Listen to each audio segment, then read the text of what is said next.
तहसील साहू अर्जुनता परिक्षेत्र शपथ ग्रहण समारोह।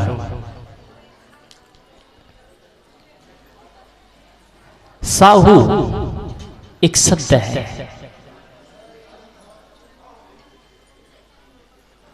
साहू का अर्थ होता है सज्जन। साहू का अर्थ होता है सम्माननीय। साहू का अर्थ होता है सही दिशा में चलने वाला। साहू का अर्थ होता है समाज के उत्थान करता।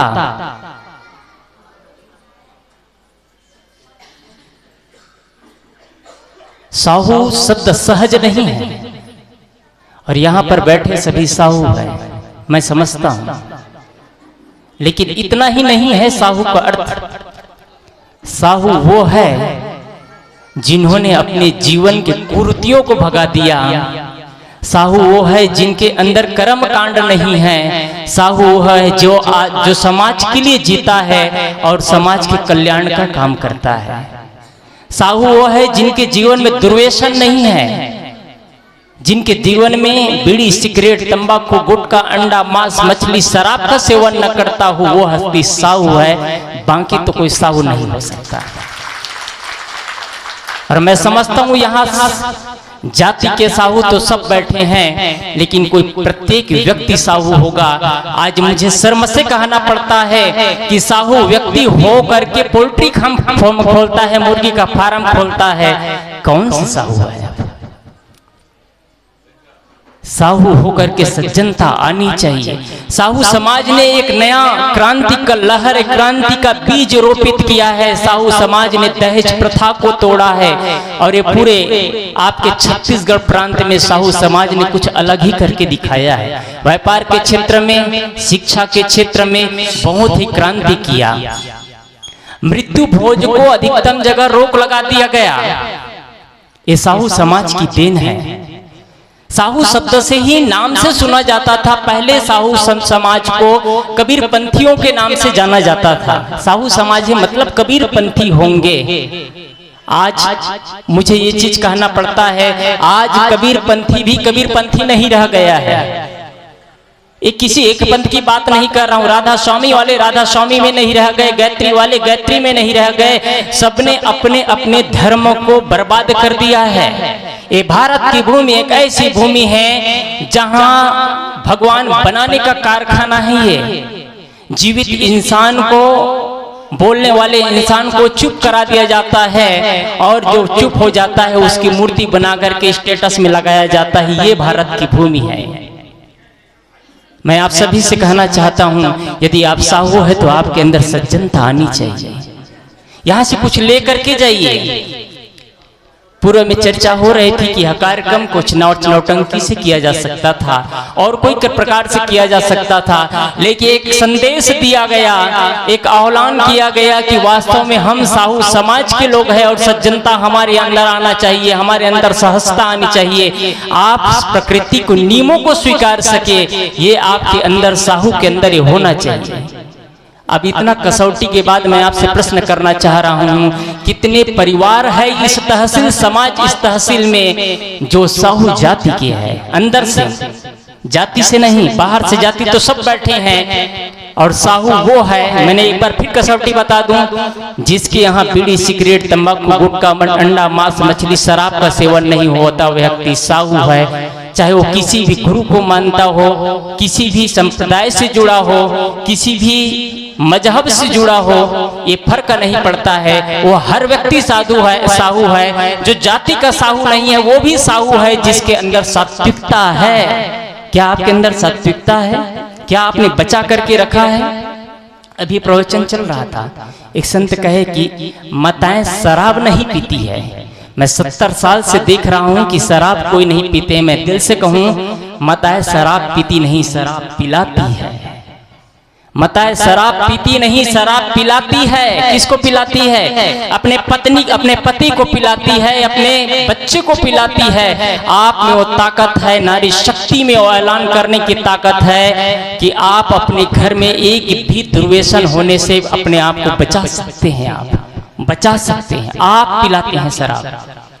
आपके पति शराब पी करके आते हैं, आपके बच्चे शराब पी करके आते हैं, आप घर का दरवाजा लगा दीजिए, कल से तुम्हारे लिए दरवाजा नहीं खुलेगा जब तक तुम शराब नहीं पियोगे। शराब पीने वाले शराब ही नहीं पीते, आत्मीय बंधुओं, शराब पीने वाले घर के माँ बाप की खुशियां भी पी जाते हैं, बच्चों की उड़ान भरने की क्षमता हो जाती है वो भी पी जाते हैं, पत्नी की खुशियां भी छीन लेते हैं, और जो बच्चे की जो मन में एक उत्साह होता है कि मैं कुछ कर पाऊं, वो मिट्टी पलीद हो जाता है।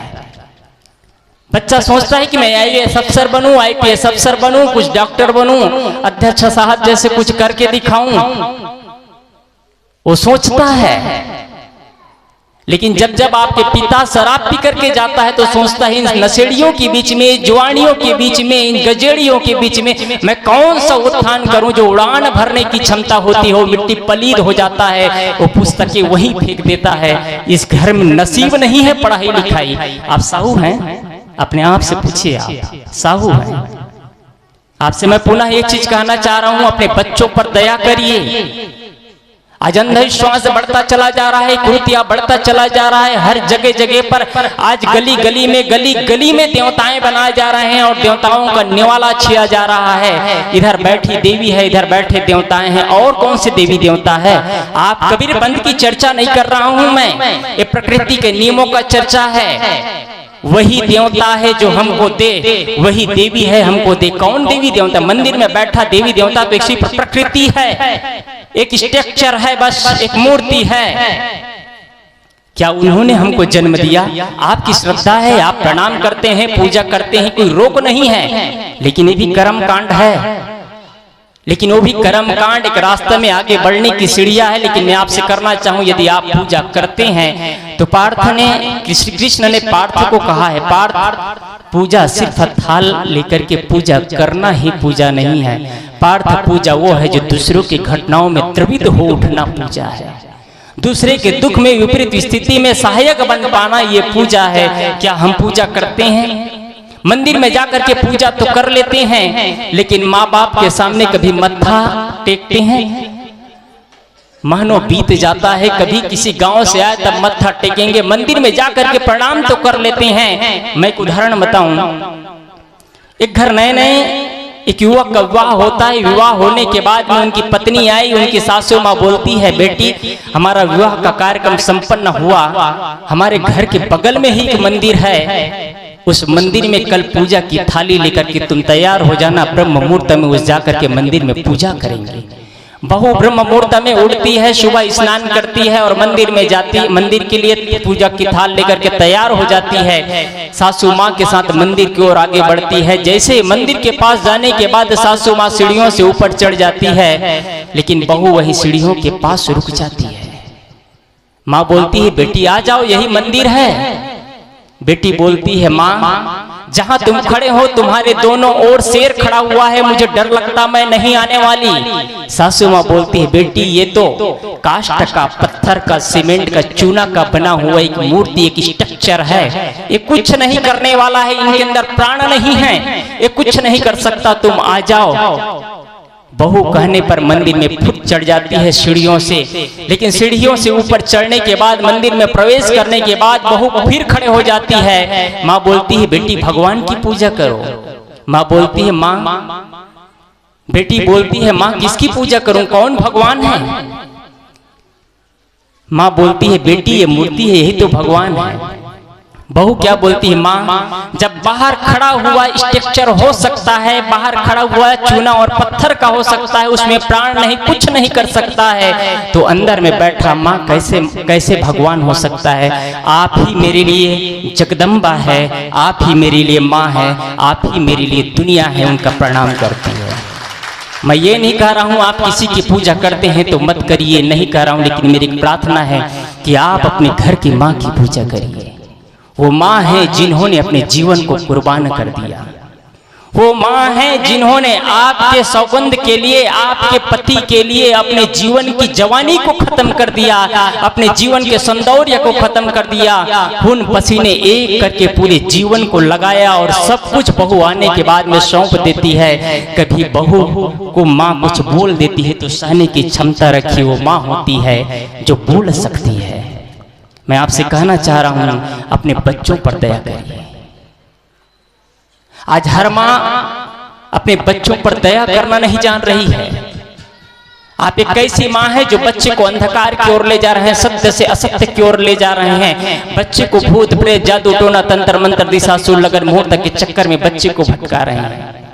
आप बच्चे को जन्म देते हैं, अपने परवरिश पर आपको भरोसा नहीं होता है, आपके लालन पालन पर भरोसा नहीं होता है, अपने गुरु परंपराओं पर भरोसा नहीं होता है, अपने कर्मों पर भरोसा नहीं होता है। जैसे ही बच्चे को जन्म देते हैं आप उनके पैरों में काला धागा बांध देते हैं, गले में ताबीज बांध देते हैं। आपको अपने परवरिश पर भरोसा नहीं। आप कैसी माँ है, आप याद करिए, आप कैसी माँ हैं, आपको अपने परवरिश पर भरोसा नहीं।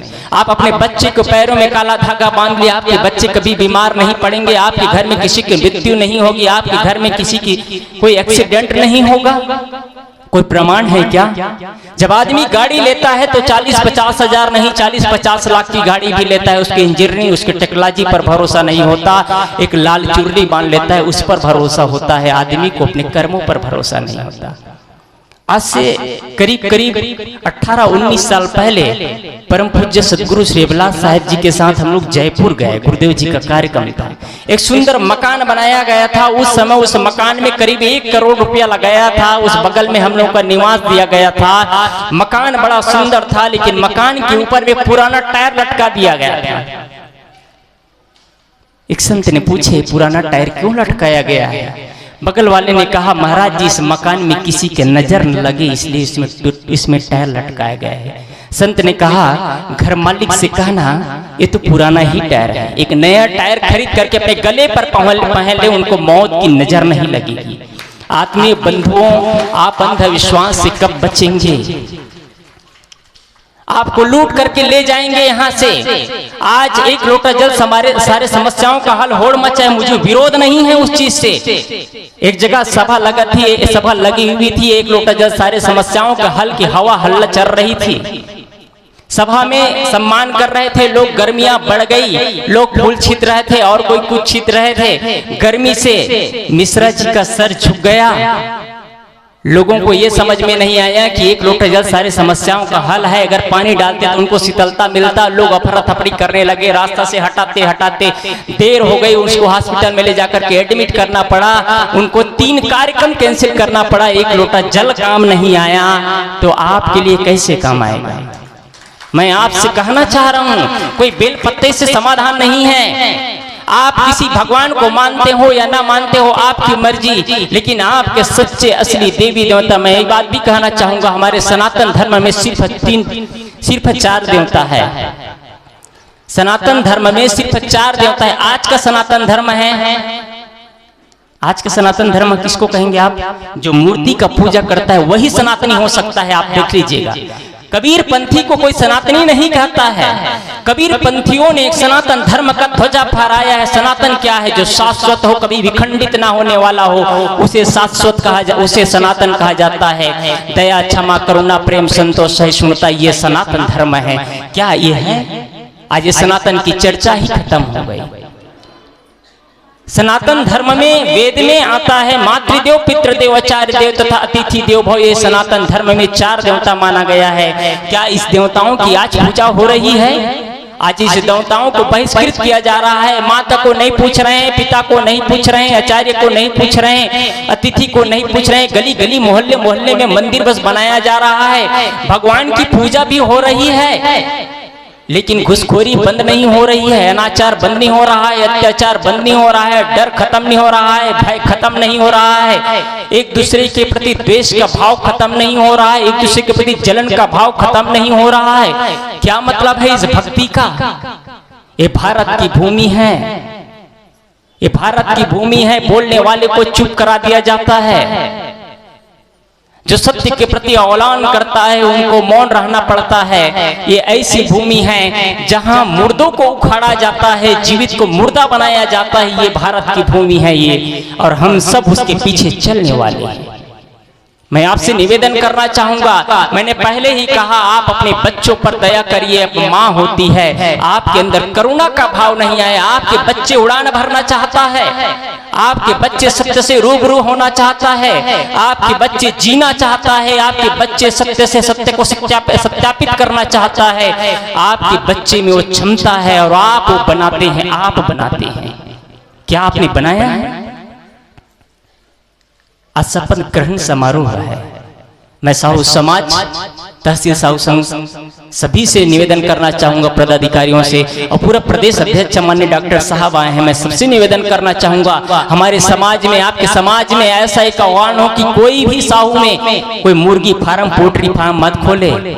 ये साहू है, कोई गलत जाति के नहीं है, इनके अंदर सद्गुण आना चाहिए, इनके अंदर सदाचार आना चाहिए, इनके अंदर सात्विकता आना चाहिए। साहू समाज में कोई शराब का लाइसेंस ना ले, शराब भट्टी का लाइसेंस साहू लेता है, शर्म आती है ऐसे साहुओं पर मुझे। क्या समाज चलाएंगे लोग? इसलिए मैं साहू समाज, इस परिक्षेत्र, इस तरह से साहू समाज के सभी लोगों से निवेदन करना चाहूंगा कि आप साहू है, गर्व से होना चाहिए कि हम साहू जाति के हैं, लेकिन हमारे अंदर संस्कार भी साहू का होना चाहिए। साहू का संस्कार यहां से सुन करके कुछ जाइएगा, कुछ बदल करके जाइएगा।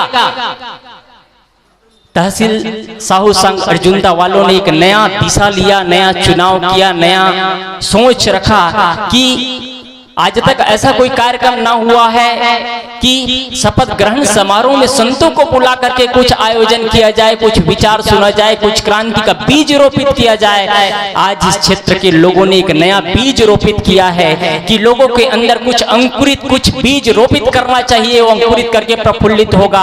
आज के बच्चे ही कल के भविष्य हैं, आज के ही बच्चे कल के बुढ़ापे की लाठी है। यदि आज आप बच्चे को आप सही संस्कार नहीं देंगे तो बच्चे को कब संस्कार देंगे? यही संस्कार अर्जित करने की जगह है। आज ये अवसर मिला है आपको, आज ये माहौल मिला है, आज आपको मिला है, ऐसा अवसर बार बार नहीं मिलता है।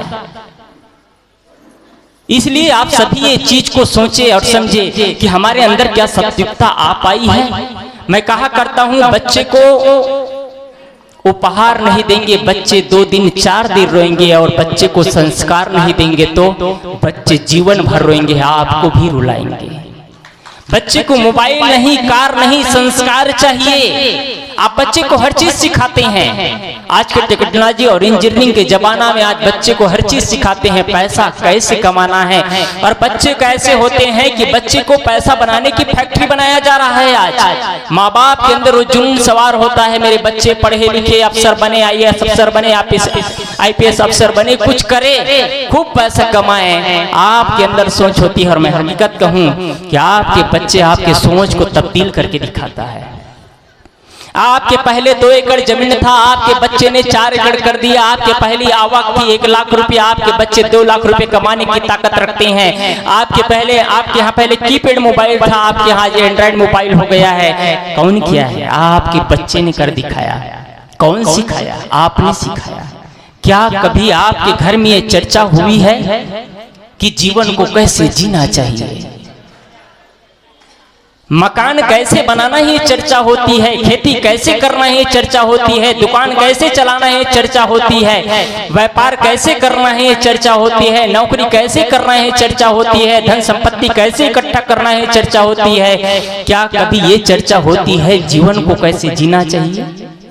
जीवन को कभी कैसे जीना चाहिए चर्चाएं नहीं होती है। घर में अनाज खराब ना हो इसलिए अनाज में केमिकल लगा करके रखते हैं। घर में सब्जी फल खराब ना हो इसलिए घर में फ्रिज रखते हैं। और घर के बच्चे खराब ना हो उसके लिए कुछ नहीं चाहिए, कुछ नहीं चाहिए। क्या है इसके लिए? कभी आपके घर में कोई संत आते हैं? कभी आपके घर में कोई अच्छे विचारक आ पाते हैं? संत कौन? संत का मतलब हम जैसे वेशधारियों को संत मत समझिएगा। मैं सत्य से कहता हूं, हम जैसे वेशधारियों भी दलाल हो चुके हैं। हम जैसे वेशधारी भी दलाली करते हैं, हम जैसे वेशधारी भी पैसा लेते हैं। संत के नाम पर धब्बा हो चुके हैं। कई संत जेल के सलाखों में पड़े हुए हैं। संत है लेकिन जेल के सलाखों में पड़ा है। क्या मतलब है ऐसे संतों की? संत वह है, परम पूज्य सदगुरु श्री अभिलाष साहिब जी ने लिखा है, संत कौन?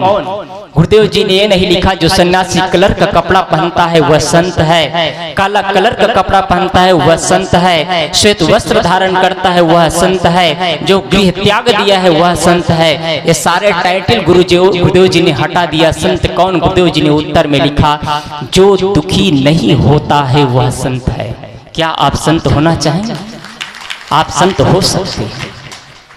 दुखी कौन नहीं होता है? सदगुरु कबीर कहते हैं, बहुत दुख की खानी।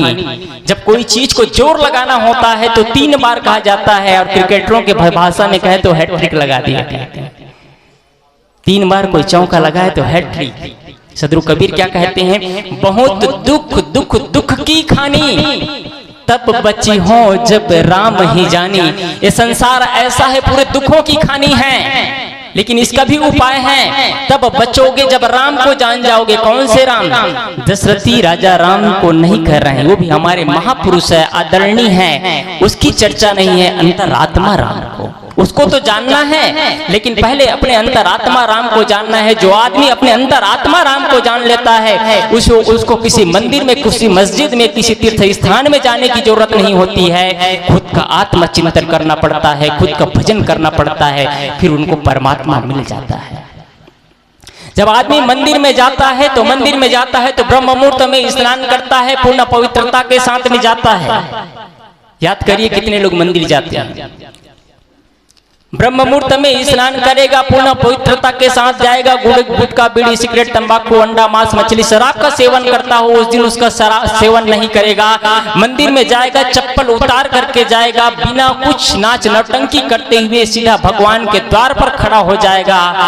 अच्छी भावना है उनकी, धन्यवाद है उनको। लेकिन उस मंदिर में वो आदमी 10 मिनट के लिए जाता है, इतनी पवित्रता के साथ जाता है। 10 मिनट के लिए जाता है, इतनी पवित्रता से जाता है, पूरा दुर्व्यसन छोड़ करके स्वच्छ भाव से मंदिर में प्रवेश करता है, और 10 मिनट भगवान के चरणों में लेट लेता है। बहुत बहुत धन्यवाद है। लेकिन मेरा एक प्रश्न है, जिस मंदिर में आप 10 मिनट रहते हैं वहां उतनी पवित्रता से, जिस मंदिर में आप 24 घंटा रहते हैं वहां कितनी पवित्रता से जाते हैं?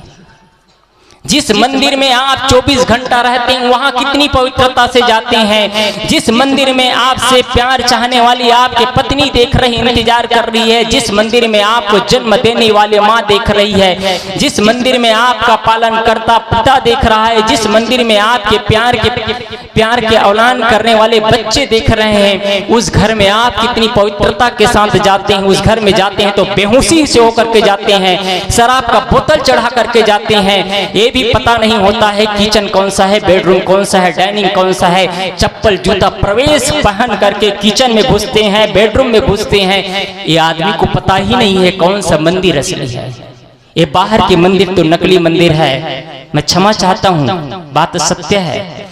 बाहर की मंदिर नकली मंदिर है, आपका घर असली मंदिर है। मैं लोगों से कहा करता हूं, आप मंदिर बनाइए, जरूर बनाइए, लेकिन आपके घर में मंदिर बनाने की चर्चा नहीं करता हूं मैं।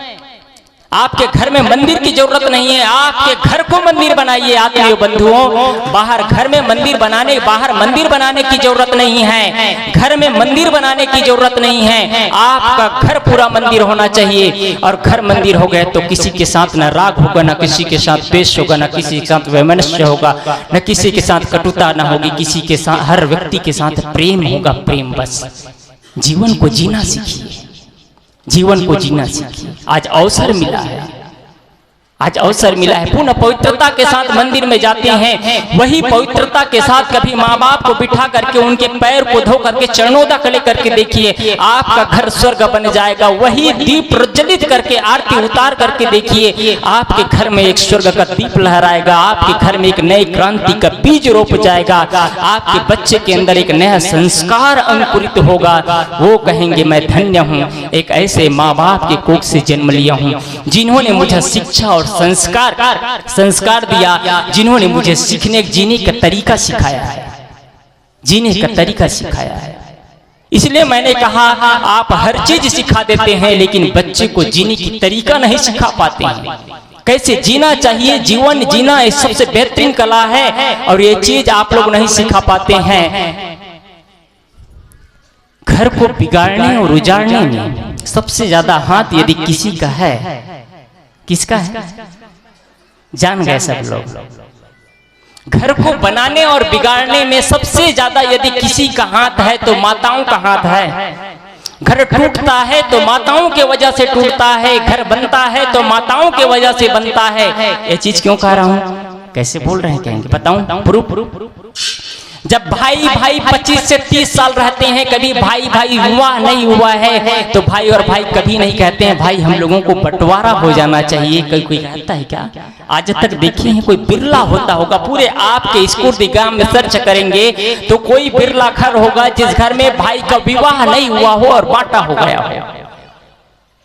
विवाह होने के बाद कोई घर 2 महीना चलता है, कोई घर 4 महीना चलता है, कोई घर 6 महीना चलता है, कोई घर साल भर चलता है। घर टूट करके बिखर जाता है, घर खंडित हो जाता है। कौन तोड़ती है? माताएं तोड़ती है। समाज में उत्थान करने के लिए, समाज को विकास करने के लिए माताओं को 3 बार अवसर मिलता है। माताओं का 3 बार जन्म होता है। कैसे 3 बार जन्म होता है?